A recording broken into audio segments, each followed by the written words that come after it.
Pozdrav svima, vreme je za novi vlog, drugi po redu. Trenutno sam na Regotskom brdu, neki ga nazivaju Regotskim kamenom.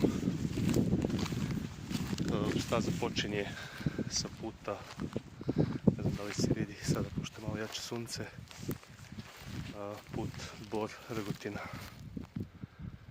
Prilike ovdje. Staza je onako lagana. Do samog kanjona otprilike potrebno negdje oko 20 minuta hoda, pola sata. Ali je mjesto onako nesvakidašnje, nekomercijalno, ne toliko posjećeno. Možda više poznato onako u krugovima tragača za zlatom, koji se može naći na forumima, dosta se pominje baš ovo mjesto. S ovog ovdje proplanka je jako lep vidik. Može se vidjeti greben Malinika, možda deo Lazarevog kanjona. Ovamo u daljini prostranstvo Južnog Kučaja, obod Hobolja, odnosno Crni vrh.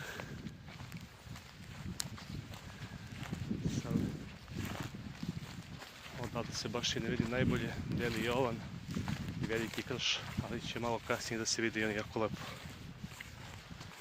Kao što rekoh, mjesto je poznato od davnina, još iz vremena praistorije.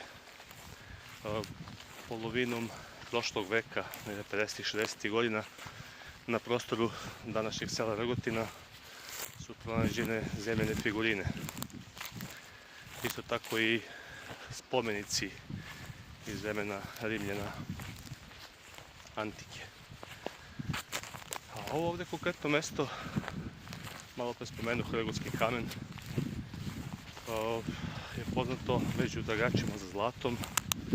Nažalost ne i našim arheolozima, kao i za mnogo mjesta, ne zanima ih baš puno, a krije se jako lepa priča, jako zanimljivo.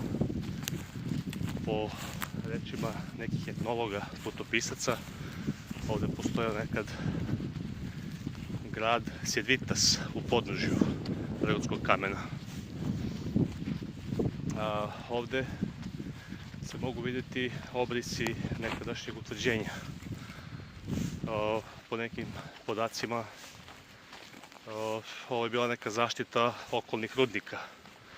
Bor i Majdanpek i okolina su bili poznati od uvijek po bogatstvu bakra i zlata, odnosno po eksploataciji istih.